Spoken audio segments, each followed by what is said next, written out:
Järjekordne kuuauto on meil vaja välja valida sedapuhku. Keegi siit kaugemalt vaatab nüüd, näeb ilusti autorooli pealt logo. Me oleme tulnud United Motorsi BMW salongi ja täitsa asja pärast, sellepärast, et ma julgeks öelda, et BMW üks väga tugev lipulaev on Eestisse saabunud ja käega katsutav. Noh, tänu ja tänu. Me pole vist pikka aega mõelnud selle peale, et võiks BMW salongi tulla. Nüüd on siis asi käes. Jah, aga ega lipulaevad ka väga sageli ei uuene ja loomulikult, kui viimase kuu uudismudelite nimekirjast avastasime BMW 7. seeria, siis olles värskelt Frankfurdi näituselt tulnud, see oli ka päris selge, et ega meil seekord pikalt tegelikult ikkagi mõelda ei ole. Meil oli ainult täpsustav küsimus see, et kas auto ikka füüsiliselt kohal on, sest et on ka selge, et need autosid nüüd niimoodi kümnetega ja sadade kaupas ja tänavale kohe ilmuma ei hakka. Aga 7. seeria kahtlemata on BMW lipulaevana väärt, et temast natuke pikemalt rääkida, alates sellest, et kõik võimalikud elektroonilised lisavidinad, mida siin 10 aastat tagasi James Bondi filmis sai näha, kipuvad hakkama tasapisi juba reaalsesse ellu tulema. Et me siin juba käsime seal autos natuke nõidumas, keerutasime näppu ja tegime igasuguseid huvitavaid muid liigutusi, neid saab ilmselt ekraani pealt kohe näha ka.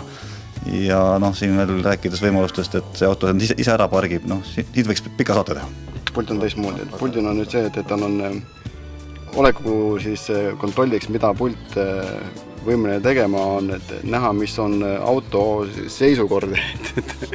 Et nii läbi sõitu palju on meil kütuspaagis, ka isegi lausa servisolekut, et kas õlivahetust, piduriõli on korras, siis tuled, kas on sisse välja lülitatud, olekut näha, mis auto see kaugel ta on, see on võimalik puldi kaudu.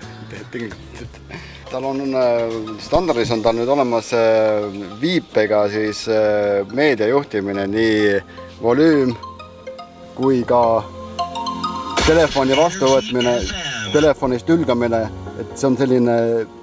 Lihtsalt keerutad näppu, ma saan aru. Lihtsalt keerutad näppu. No pane valum põhja.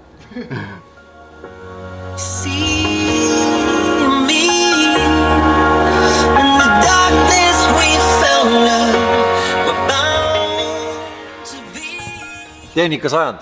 Absoluutselt.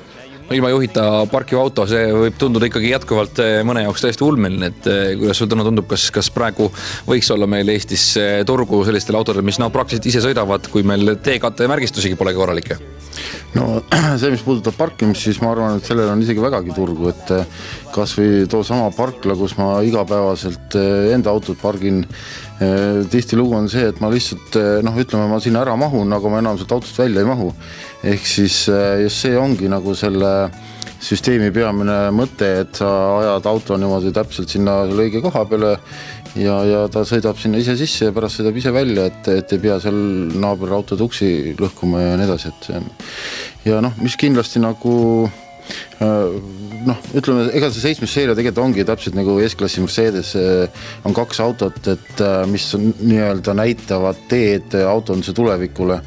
Et kui sellistel autodel on nagu mingid uued süsteemid peal, siis tõenäoliselt need varsti jõuavad ka palju teistele autodele. Ja näiteks siin võib veel tuua, eks ole, lasertehnoloogia esituledes.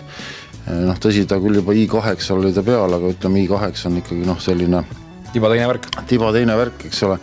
Et 7. seeria on ikka selline tõsine laialt lebinud tarbeauto, ehkki muidugi luksusklassi suht kallis, aga siiski, eks ole, see lasertulede siia saabumine on üks vägagi märgilise tähendusega, ma arvan.